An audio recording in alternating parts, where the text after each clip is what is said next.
Go for it, King. Peace to you, yours, Brother Blue Pill, Report live and direct. Make sure that you check into Maccabees TV. Check the family out. All right, download and get your information. Peace.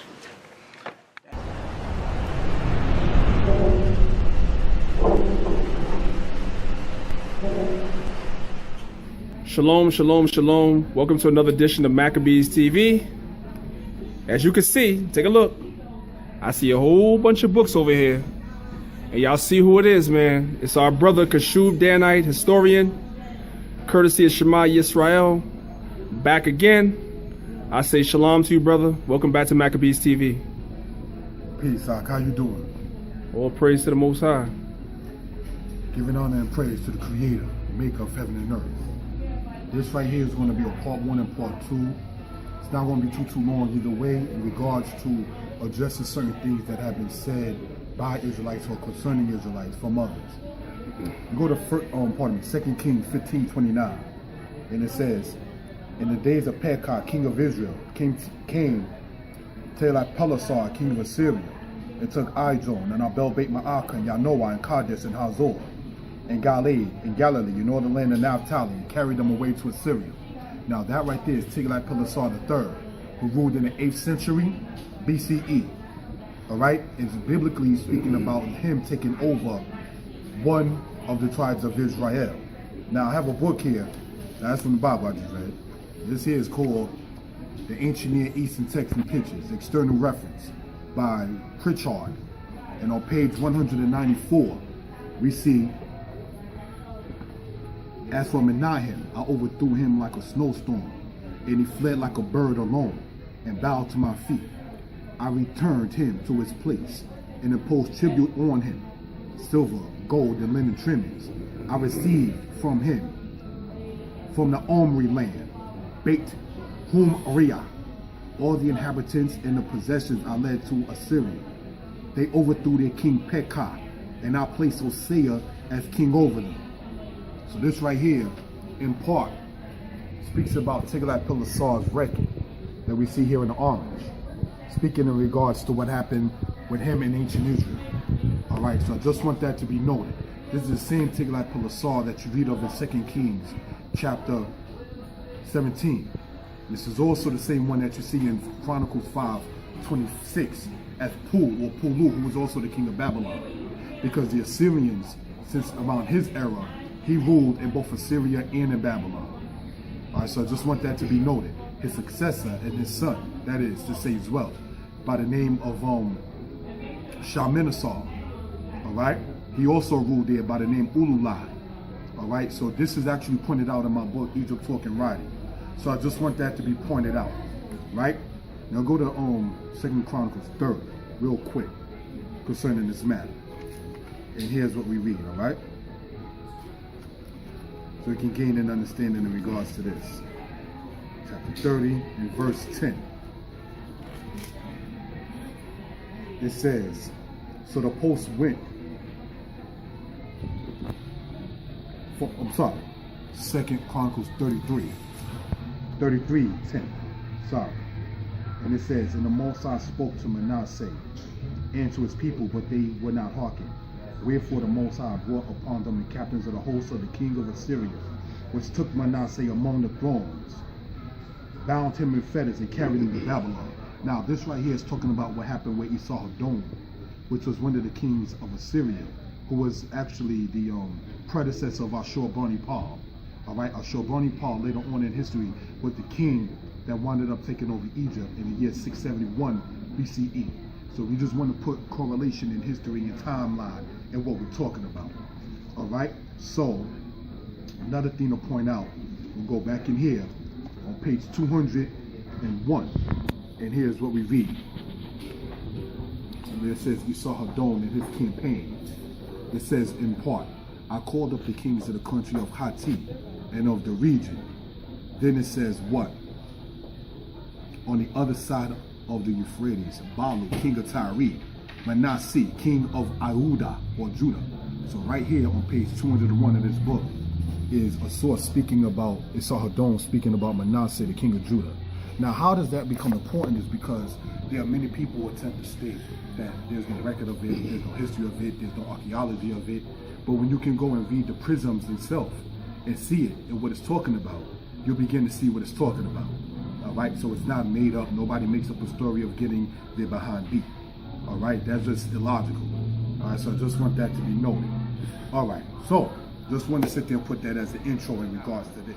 Next thing I would like to get into what we're talking about is in regards to Israel. All right, charity begins at home, spread abroad, as the saying goes. Brothers and sisters in the house of Israel, don't reject what I'm about to present because I'm non-messianic. But Ahaya is not the name. Exodus chapter 3, when it says his name, in Hebrew is the word Shem. Now, if you speak Lashon Kodash, you will say name as the word Sham. The same word also means fame, F-A-M-E. The same word also means renown, what you're known for. Whether you have a good name or a bad name, that's what it's talking about in that regard. So that's something I'm going to point out in that particular aspect. Now, regard this book right here for external references, right? I'm going to go to page 78, if we will, in here, right? And here's what we read in this particular part right here. All right? This is called the Lachish Ostrakhan. All right? Lachish was a city in Judah. One of the groups of the Ostrakhan, or potsherds, inscribed in ink in alphabetical Hebrew, which was found in or near the main gate of ancient Lachish, is a burnt layer associated with the destruction of the city in 586 BCE. Now, one of the things I want to point out, and what is underlined, is where it says Yahweh, if you can see it, then it says YHWH, Yahweh, Yahweh, some say it's Yahuwah, Yahuwah, and so forth. But it's right there. So we can begin to see that this is dated long before the aspect of what happened with the Masoretes. So nobody can properly say that the Masoretes injected something in. So let me just ask you a question before you go any further, real quick. Yes. So about what time period is the Lachish? This is the 6th century BCE. And about what time was the Masoretes? We're talking the 10th century AD. So this is thousands of years. Yeah. In between. Yeah. So I just want to point that out in that regard. Now, the other thing to point out is when you go into what's referred to as the Ketef Hinnom, right, or Katef Hinnom. Now, that means basically talking about the hat or the crown of Hinnom. And in it, they found dating to the era of the 6th century BCE or the 7th century BCE, part of the book of Bamidbar or Numbers 6, when it says the Most High bless you and keep you. And you see the same thing, Yahweh, Yahweh, Yahuwah, Yahweh. You understand? That's written right there within the Hebrew. So we just want that to be pointed out. Now, for those who are Hebraically inclined, when you go to the book of 1 Samuel 18, verse 18, it distinctly says in there, David speaking of himself, he says, should I be son-in-law to the king? Now, when it says, shall I be, or should I be, which is accurately translated, or shall I be, son-in-law to the king, when he was being propositioned to marry Michal, or Michal was being propositioned to marry him, he uses the word ehyeh, ki ehyeh katan lamelech. Should I be the son-in-law to the king? Katan means son-in-law. All right. So just want to point that out in that particular regard. So the Ahaya ehyeh was also said by King David in regards to himself. So certainly that verse in 1 Samuel 18:18 is not talking about regards to the Most High. Continuing on in this regard, many brothers and sisters, many use this, which is just as it says, Strong's Concordance. It's not a dictionary. It's a concordance. So I just want to point that out. Now, in Hebrew, 6703 or H6703, this word where you see my finger at, where the asterisk is, right? You have the word Zak. All right? And they say that that word means white, but it doesn't. Now, we went over this in the Smashing the Synagogue of Satan. I want to show an accurate dictionary, or more so accurate dictionary, and what it says for the same definition, and that is pure, clear, or bright. as you see where my middle finger is, right here. So it doesn't mean white, it means pure or clear. Because Songs of Solomon 5 verse 10, when it says Zak, they are trying to say in a racist ideology that it must mean white, which it does not. So I just wanted to point that out for reasoning purposes, for edification purposes. Now, continuing on where we was at from last, we're going to get into something in regards that a claim that was made about Israel never having won a war in history, externally or biblically. All right, and always under the Assyrians, the Babylonians, the Medes, the Persians, and so forth and so on. We go to the book of Kings, second book of Kings. It says 1 verse 1. Then Moab rebelled against Israel after the death of Ahab. Then it goes to chapter 3 and 4. It says, and Misha, king of Moab, was a sheep master, and rendered unto the king of Israel 100,000 lambs and 100,000 rams with the wool.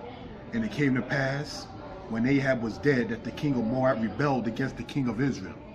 So Moab was under subjection, biblically, under the house of Yisrael. Now, you go to 2 Samuel 8:1. And it came to pass that David smote the Philistines and subdued them. And David took Metheg Ammah out of the hand of the Philistines. And he smote Moab and measured them with a line, casting them down to the ground. Even with 2 lines measured, he put to death, and with 1 full line to keep alive. So the Moabites became David's servants and brought gifts. So that's right here shows biblically what that's talking about. Now what I'm going to do right after that is go into this external reference right here to gain an understanding of what we're talking about. This here is a translation of the Misha Stela. And here's what he says.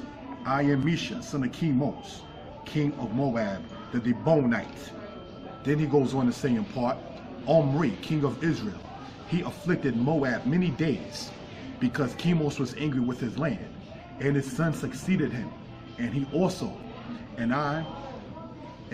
said, I will oppress Moab. In my days he said this, but I saw my desire upon him and upon his house, and Israel perished utterly forever. So that's a part of the translation from the Misha Stela. Then it says, and the men of Gad occupied the land of Atarot from of old, and the king of Israel built Atarot for himself. So here we see this guy, Misha Moab, periodically referring to Omri, and then it mentions his son, which is Ahab. And then it talks about the men of Gad on the east side of the Jordan, and Atarot, which was one of the lands that the Moabites and the Israelites used to conflict over in history. So biblically you have it. Then you can research the the Misha Stela for your own accord. So I just wanted to point that out to the people, the person, the ideology that says that ancient Israel, biblically or externally, did not conquer any people. It was always the conquered.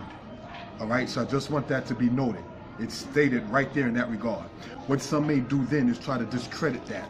Well, I'll put it to you like this. The house of Israel, recorded in what we have here in the scriptures, losing to Assyria, and the Misha Stela speaks about them losing their time to Israel. Before, I stated, nobody makes up a story of being defeated. So, on either end, Israel or Moab. So I just wanted to point that out for reason and purposes. Now, getting back into, we're going over different little things here and there for reason and purposes. Going back into this right here, the Hebrew dictionary right here. Okay, Hebrew with vowels is not Yiddish. So I just wanted to point that out. Modern Hebrew is not Yiddish. Only thing modern Hebrew is the ancient Hebrew put in a modern form. But it's not Yiddish. I want to point that out. Ach means brother. Achi is my brother. Brother in Yiddish is Bruder. And Muder is mother. Whereas in Yiddish, whereas in Hebrew is Ima. So I just wanted to point that out. Now, right here, in this dictionary right here, I want to point this out. You see where my finger is, where the asterisk is? It has the word, you see it? Mm-hmm. Qua, which means cold. Okay? So I just want to point that out first. Okay? Then, we see right here where my finger and the asterisk is, right? On this side. right? It uses the word qarar, which means to cool, the verb. When you have a kuf and a resh and a resh, anytime in Hebrew, and you can check this out with any rabbi, when you have the second and the third root letter as the same, that's called an ayin verb. All right? So, quarti means I cooled, or qararti means I cooled. So you can say as quarti or qararti. All right, so I just want to point that out in that regard. Next thing, very quickly, is this. How they get a word like for refrigerator. They take the prefix of the letter mem and put it in front of the verb to cool. So you get mikwarir or mikwarar, which basically means a box or a thing that cools. That's the only thing that's done, because there were no refrigerators in ancient times. So what they've done, basically, and when I say they, I'm showing how the Hebraic aspect works, is you can take a verb and put a mem or the M sound in front of it and change the verb to a noun. So that's how Hebrew works. Now, another point is this. You read in Jeremiah 28, right, about Nebuchadnezzar, but that's not his name. That's his Hebraic transliteration of his Babylonian name, Nebu-Irasul. You understand? So just wanted that to be noted for edification purposes. So just a couple of things to point out. So they had to have some kind of sounds or vowels or something of that sort in order for their expansion to be able to be noted. Now, the Tower of Babel, right, was long before Abraham, Yitzchak, and Yaakov, or Abraham, Isaac, and Jacob. So the dispersion of the languages, all right, was already known. So by the time the house of Yisrael or Israel comes along the scene, they certainly would have had sounds and understandings once it came down to that. So just wanted to point those couple of things out in that regard. All right, so modern Hebrew is not Yiddish. We can explain that right there. All right, so let that be noted. Now, wanted to get into and closing this particular thing out, because I stated it's not going to be long, man. I want to get into a couple of references books, external sources, if you will. Because as the brother Daniel had pointed out, we have our references. We do our studies. I have a book here, Pardon the Cup. It's called Slave Community, right? And I'm going to go to page 74 in this book. It's about slavery in the South. And it says this: Oluda Equiano in Igbo stressed the similarities between some of the Old Testament customs of the Jews and those of his own people. And it says verbatim, like the Israelites in their primitive state, our government was conducted by our chiefs or judges, our wise men and elders, and the head of the family with us enjoyed a similar authority over his household, with that which is ascribed to Abraham and the other patriarchs. The law of retaliation obtained almost universally with us also as with them. Even their religion appeared to have shed upon us a ray of his glory, for we had our circumcision, we had our sacrifices and burnt offerings, our washes and purifications, and on the same occasions as they did. So that means you're showing in that particular regard, and he was a person that was treated as a slave in what we commonly now call the United States. And right there, he said, he stressed the similarity between him and his people and the Israelites of the Old Testament. So how can we say that we should not read the scriptures or read the Bible? And why will that even be thought? Why should we not use it? Who was trying to really keep the scriptures from who? Let's go to a secular source, if you will, on that regard, right? We could call it secular source day. I have a book right here, Christianity, Islam, and the Negro Race by Blyden. All right, to get this going on in this particular aspect. Here, okay, we get to see exactly what it's talking about. It's here on page 36, right? Here's what we're going to read right here, right? And here's what it says in this book. It says the following: if the slave is not allowed to read the Bible, then the sin rests upon the abolitionists, for they stand prepared to furnish him with the key to it, which would make it not a book of hope and love and peace, but of despair, hatred, and blood, which would convert the reader not into a Christian but a demon. So I just want to read this part right here, out of this book right here. It distinctly says, if he's allowed to read it, that same book that everyone here and many of our grandmothers had on their shelf, loved, cherished, and adored, if the slave is allowed to read it, then he will become a demon in their eyes. That's how you get the Nat Turners. That's how you get the DeMarc Vessies. That's how you get the Harriet Tubmans. That's how you get all these other people that came up like Robert Smalls and other people, and so forth and so on. So that's why they made sure, to the best of their ability, we didn't read. In my book, Not Plain Salesman, Egypt Talking Writing, I explained that when the gentleman by the name of Gabriel Prosser and what he did in the early 1800s in his slave rebellion, he taught the people in the South, in South Carolina, that they were the people of the Israelites. This got all the way to the people such as James Monroe and Thomas Jefferson. James Monroe was the governor of Virginia at the time, and Thomas Jefferson was then the president. So they already knew, our people were already saying this about who we were. So this is just something just to point out for edification purposes. All right? So I cited my sources in my book, Egypt Talking Writing, concerning it. If you watched the videos in the past, you know what book I'm talking about that I wrote. All right, so just want to get into that particular aspect right there. Now, have another external source right here. Right? This book is famous, 100 Amazing Facts About the Negro. Now, I'm going to go to page 33 and read 2 lines from it, of this book. All right? So you won't be like, oh, he's biased, he's only dealing with just the Bible. No, you ain't correct. Most of the books I cited, not even scriptures. But anyway, not that we hesitate to use it either. All right? It says this. He says of the philosopher Jews, they are of the Negro type.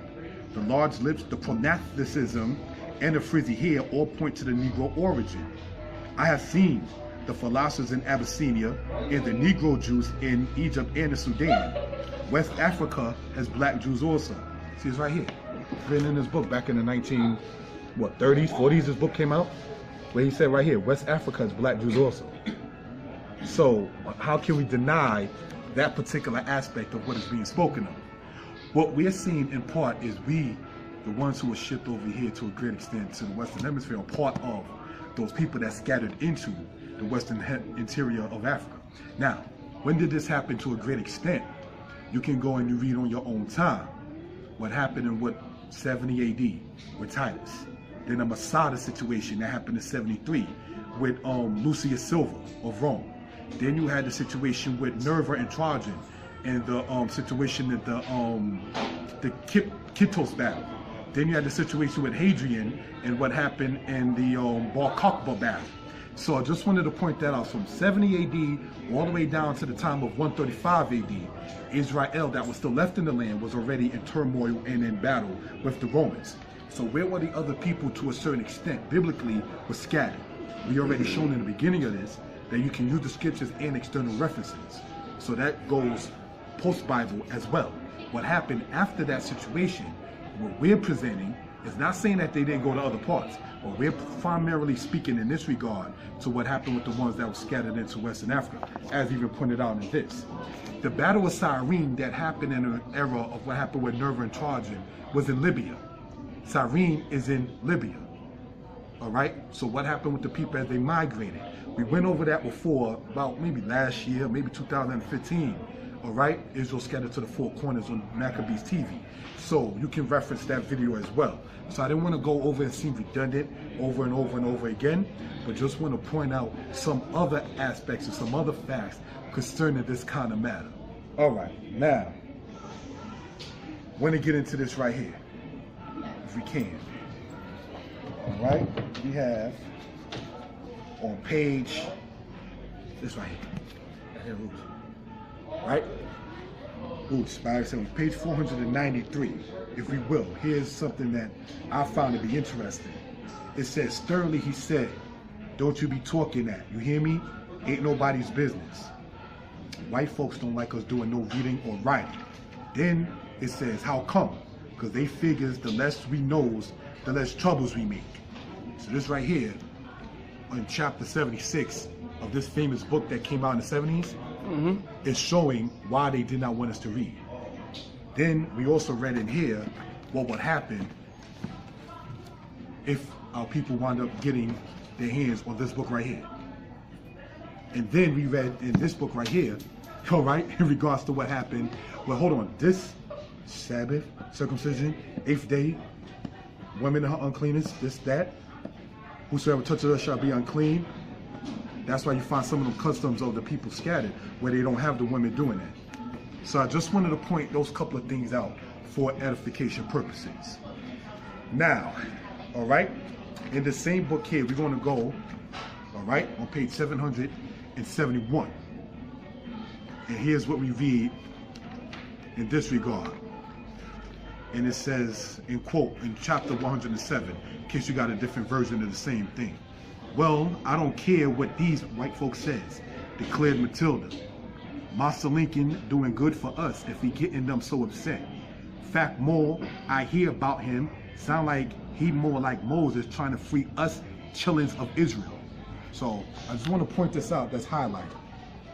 Even in this, for what it's worth, many people say, oh, it's a good book, not good book. But even then, if you take this, they were still saying, even in the 1860s, as was said before, that who they were. Many of us knew who we already were prior to that. Now, of course, you're going to have the naysayers, well, how you know they were saying that back then? Because of what I'm reading, all right? You just can't stand on one point. You got to be able to use your reasoning and understanding. So we got to ask then, who are we if we're not saying who we are as the house of Israel? Because when you say African, that's a whole broad continent. And then on top of that, you're dealing with colonized Africa. So are you from Ghana, Nigeria?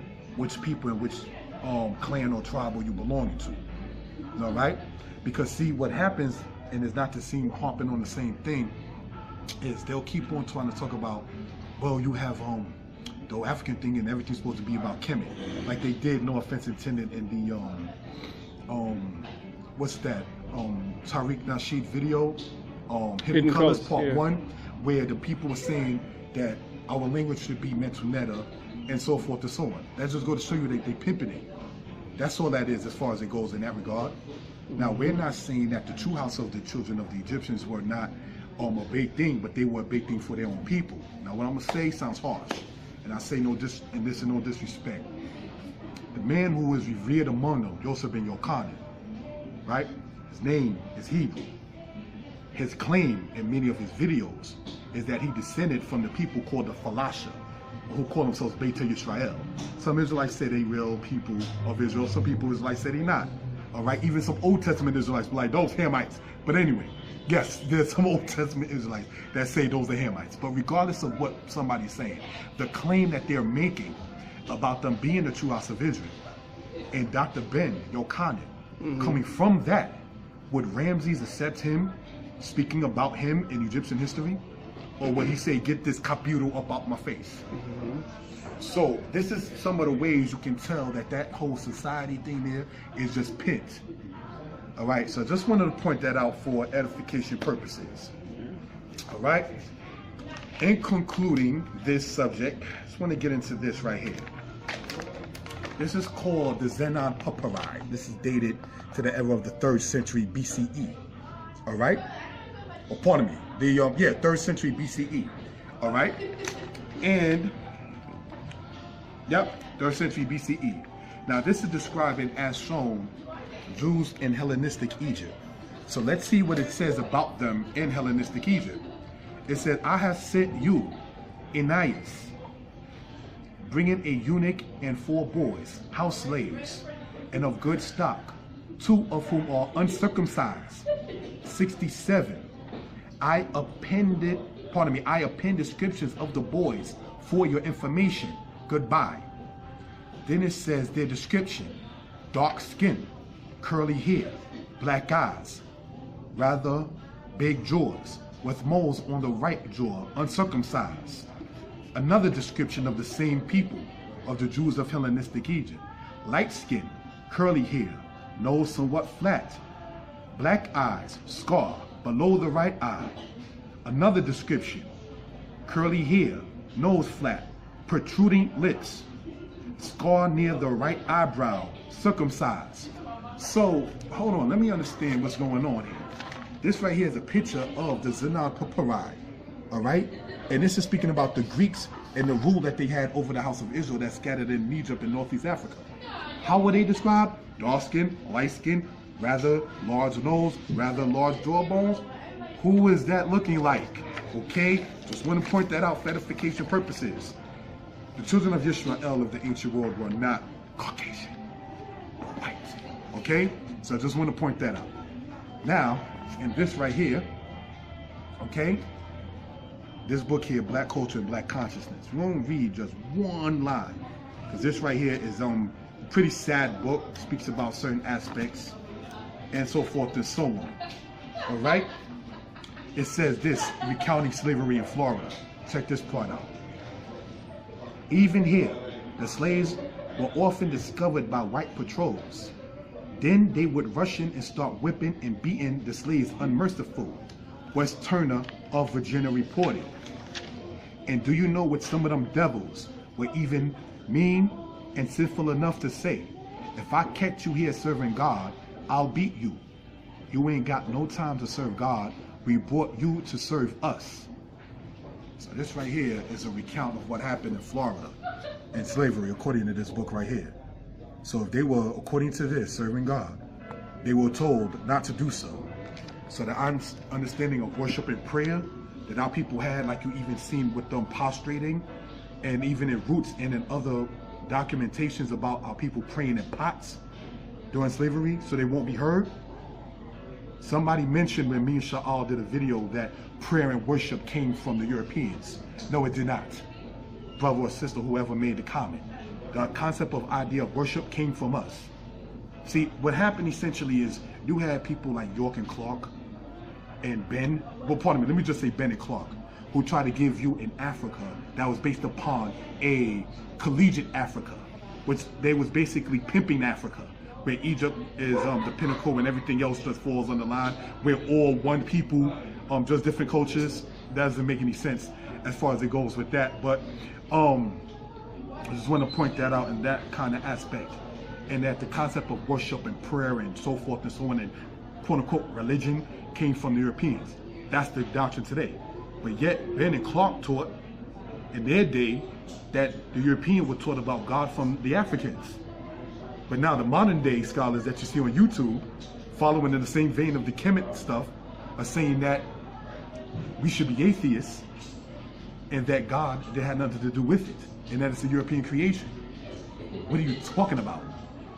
See, this is what happens when you read in Isaiah 60, when the Most High said that gross darkness has covered the people. This is what we're seeing online today, in part. So, I just want that to be noted a little bit for edification purposes, and so forth and so on. In closing out, right, books aside, so that way it can be seen that I'm closing out. Deuteronomy 28:68. I want to touch on that very briefly. You have to take it from a standpoint and an aspect of the Hebrew understanding. If I'm telling somebody in the 1970s, give me a five, a high five, like this, they used to give each other a high five. But if you thinking, like some may think, high getting five, Looney's style, I got five on it, give me that bag of weed, or Looney's or whatever the group is, and all you're getting get understanding said the scriptures. So when it says Egypt began by ships, it's not talking about what Titus is said to have done, because as we went over before, and I went over in my book, both books actually, they were shipped from Egypt to in Northeast Africa to Italy. See, what they're trying to do is trying to cut the house of Israel off, all right, at 70 AD. So that way they can implement the whole concept of Christianity, then later on Islam, then later on Kemetic science. So you got to get rid of Israel like that. But you're trying to use the scriptures of Israel to do so, but you can't do that. Because the Most High said that wars Israel is continually before me. So you can't sit there and use the scriptures in that regard. There's people who have followed me apparently on YouTube and were saying, oh brother, you're trying too hard, and that happened in the era of Josephus in 70 AD and so forth and so on. No, it didn't, because Alexander Tiberius, that some of the people tried to cite to me about, was a person that was already in Egypt, and he was already killed in 70 AD. So how can 70 AD be the aspect that you're talking about from Deuteronomy 28:68 about the people that was already in Alexandria, Egypt? Then one Caucasian guy attempted to say that, well, in Josephus it says he sailed them down the Nile. So I asked him, where in Josephus does it say that Titus sailed the people down the Nile? That wasn't shown either. In order for their doctrine to stand, the house of Israel is going to have to fall. So now that they see the children of Israel creeping up here, there, quote unquote non-messianic, quote unquote messianic, so forth and so on, they got to try to put little wedges in between. One of the latest things that's come out is an attempt to say that what you're speaking is not ancient Hebrew. Here's my question to that regard. If you're only unilateral, in other words, you only know one language, and you're saying that what we have is not translated from ancient Hebrew, then how can you say it's ancient Hebrew? How do you have a name for something that you say is unable to be deciphered? If it can't be deciphered, then how can you call it something? That doesn't make any kind of sense. You can't call this something and then at the same token say, oh, this was never deciphered, it can never be decoded, it can never be translated. If you can call it that, then you can make a move to sit there and translate it. That's just logic. But when you're hating, that shit'll block wisdom. Shalom.